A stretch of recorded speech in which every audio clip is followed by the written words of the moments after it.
مولیان په دې کمنټس کې دا خبره کوي او چني په دې کمنټس کې دا خبره کوي چې په هر جمعات کې خو قرآن مونږ ترجمه کوو څوک ورته کینی نه نو ستاسو ترجمه چې دا ستا د مسلک او د فرقې د ځکه او ته خلک نه کینی چې ته قرآن آیات وایې او بیا راته قصې کوي ته د قرآن آیات وایې بیا راته حکایات بیانوي ته د قرآن آیات وایې او بیا راته خپل بزرګان مخې ته کوي ته د قرآن آیات وایې او بیا خپله فرقه راله او د قرآن آیات په خپله فرقه باندې فټ کوي خلک ځکه نه کیني. بسم الله الرحمن الرحیم. السلام علیکم ورحمت الله وبرکاته.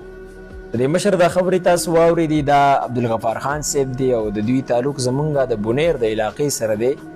هم په دغې وجه باندې زما دپاره ډېر قابل احترام دی خو انسان چې دی دا ډېر کمزوری دی د ده نه په بعضې ځای کې خوله هم وښویېږي او ذهن ته هم وښویېږي داسې خبرې دی وکړي چې دی په خپل هوش او حواس کې نه وي.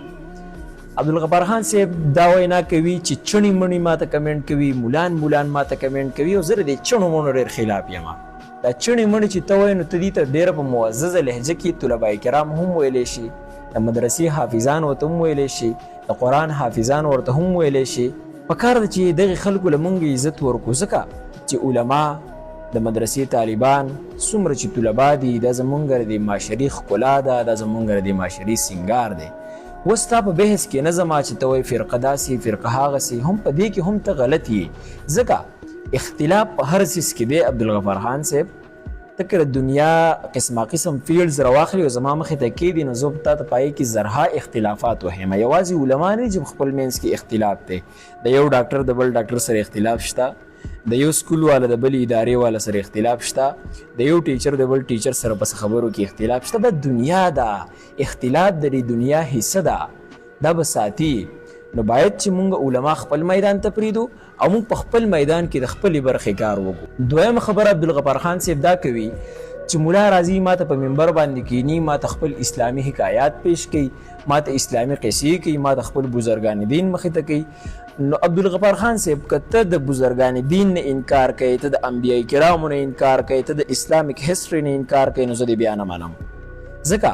چې دا زمونږ اسلامي تاریخ دی دا الله پاک دا یو نظام جوړ کړی دی انبیاء کرام را لیږلي دي نبیان را لیږلي دي پیغمبران را لیږلي دي صحابه را لیږلي دي تابعین را لیږلي دي تبه تابعین پای پسې نورې اوچتې هستۍ هم پاک د دنیا ته را لیږلي دي او د هغوی نه خپل کار اخیستی دی هغوی ته خپلې ذمهوارۍ حواله کړي دي د هغوی دپاره قومونه را لیږلي دي چې هغه د دې قومونو رهنمایي وکړي. نو که تاسو له دغې خبرې نه انکار کوئ نو زه بیا ستاسو ملګری نه یم. نو باید چې خپلې خبرې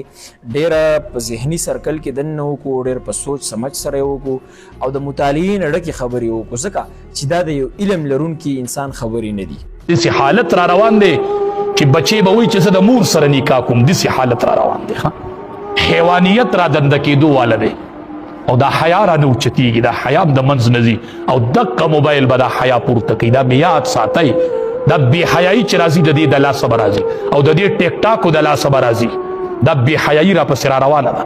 دا حیا به رانه پورته کېږي پلار او مورې د حیا هغه یو دور و چې بچي به د مور په مخ کې خبرې نه شوې کولی بچي به د مور په مخ کې خبرې نه شوې کولی بچي به د پلار په اظهار نه پخپو کوو بچی به د پلار په مسله نه ودرېدو دا زما د بابا جان مسله ده او داسې دور امام ابو حنیفه رحمت الله علیه وفات کېږي بچي ته وایي بچیا دې کمره کې درنه چرته ګناه ونه شي دې کوړګۍ ته خیال کوئ دی ولې بابا جانا بچیا دې کې مې دومره پیرې قرآن ختم کړی دی چې ما نه یېر دی چې څه زه به قرآن شته داسې یو مشر یو بابا شته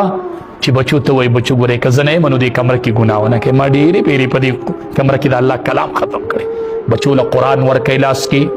بچیم علماو ته کښېنوئ دا درته حقیقت وامری ولی وایي دې علماو پسې په اظهار ګرځوئ بچو ته خو وایي هسې پسې ګرځئ هسې دا بې حیایي رانه نوتو واله ده وایي ونیسئ د علماو لمنې ونیسئ دا د انبیاو وارثان دي چرې به ستا بچي ته غلطه ښوونه ونه کړي چرې نه